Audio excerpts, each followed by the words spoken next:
have we hit the peak? I'm Bronwyn Lipscomb and welcome to my final market wrap for the year.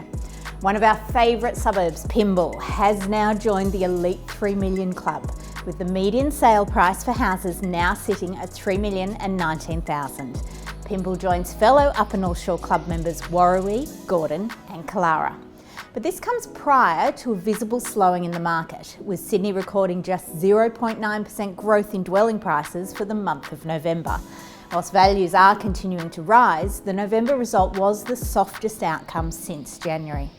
CoreLogic's Tim Lawless says virtually every factor that has driven housing values higher has lost some potency over recent months. Fixed mortgage rates are rising, higher listings are taking some urgency away from buyers, affordability has become a substantial barrier to entry, and credit is less available.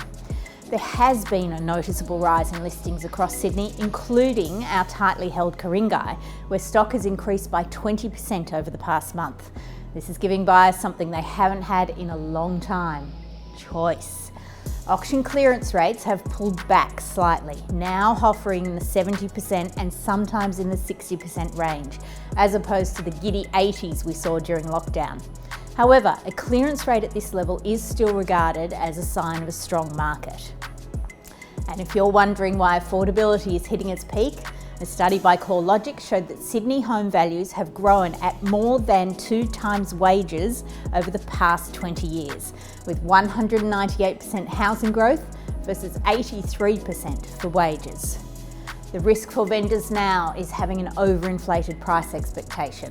1 or 2 sky-high results in your neighbourhood doesn't automatically mean that you can achieve the same price or higher going forward.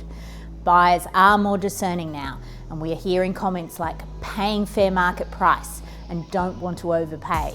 The demand is definitely still there, but the FOMO-driven desperate bidding is tempering. Just within the last 3 weeks, we've seen several quality homes pass in at auction and then be remarketed with a second agent. We are nearing the peak of the market now, with only moderate growth expected over the first few months of next year.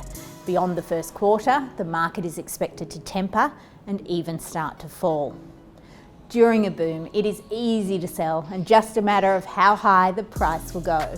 But as the market starts to soften, only the best agents will have the experience and skill set to navigate the changing market, where sales are driven less by auctions and more by negotiation. If you'd like to discuss how to navigate the changing market, please don't hesitate to get in touch.